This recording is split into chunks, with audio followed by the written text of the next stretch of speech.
Բարի օր, սիրելի հայրենակիցներ, ես այս եթերով ուզում եմ ձեզ տեղեկացնել, որ նոր ինձ զանգահարեց քննիչը և հայտնեց, որ այն գործով, որով պարոն Վարդան Ղուկասյանը մեղադրվում էր իբրև Հայաստանի Հանրապետության ինքնիշխանության դեմ կոչերով հանդես գալու այդ գործով, հայտարարեց, որ գործի հետ կապված փորձաքննությունը լեզվաբանական և հոգեբանական արդեն իսկ պատրաստ է և նա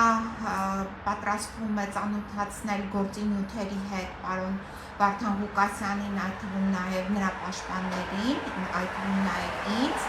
այդ կապակցությամբ ցանկանում էր ճշտել օր և ժամ և նաև հայտնեց, որ միջնորդություն է ներկայացնելու դատախազին այդ գործով, որպեսզի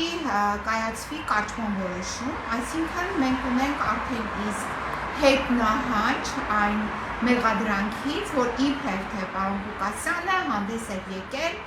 կոչերով ընդդեմ Հայաստանի Հանրապետության ինքնիշխանության և այս հետնահանջը հավանաբար իհարկե միջազգային ճնշումների ներքո է տեղի ունեցել և միջազգային հաշվետվության համար է այս հետնահանջը արձանագրվել, բայց այնուամենայնիվ կարող ենք ասել, որ այս ապօրինի քրեական հետապնդումը, որը սկսվեց այն հանրահայտ անձի կողմից, ով ռաբիզի տակ վերջերս իր խմբակի անդամների հետ, այսպես ասենք, այդ բառով գործենք, տժժում էր, այդ ռաբիզի տակ տժժացողի պատվերը, որը հնչեց Հայաստանի Հանրապետության ազգային ժողովում հոկտեմբերի 1-ին և դրանից հետո սկսվեցին քրեական հետապնդումները պարոն Ղուկասյանի նկատմամբ, կարող ենք ասել այս պայմանությամբ արդեն իսկ հետնահանջ են ապրում և այսօր այդ քննիչը կտանի, կծանոթացնի, որ այդ հայտարարություններում պարոն Ղուկասյանի որևիցե հանցակազմ չկար, որովհետև այդպիսին է նաև փորձաքննության եզրակացությունը և դրանից հետո այդ ներեցեք ընդհատվեց կապված քրեական հետապնդման հետ, այսինքն քրեական հետապնդման դադարեցման հետ կապված։ Սա ինչ է նշանակում։ Սա նշանակում է, որ այս իշխանությունները իրենց սև գործը իհարկե անում են, բայց այնուամենայնիվ քրեական հետապնդում է նախատեսում, իհարկե բավականին ցայտուն է և այնքան ցայտուն է, որ հնարավոր չէ դա այդքան երկար թաքցնել։ Ըստ էության մենք ունենք հոկտեմբերի 24-ից մեղադրանք պարոն Ղուկասյանի նկատմամբ, որը կարող ենք ասել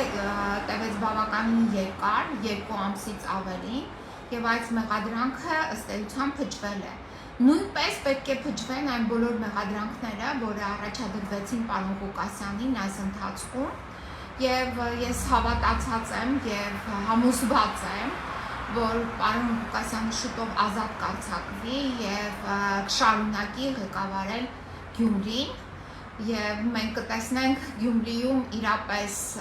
և ժողովրդավար ղեկավարում և արդյունավետ ղեկավարում և նաև կոմպետենտ ղեկավարում։ Այսքանը ուզեցա այս պահին ձեր հետ կիսվել այս լուրով և ասել երբեք պետք չէ ուղղակի հուսահատվել, այլ պետք է առաջ գնալ, դժվարությունները մեր բոլորիս համար են, բայց այնուամենայնիվ նրանք նաև հաղթահարելի են։ Այսքանը։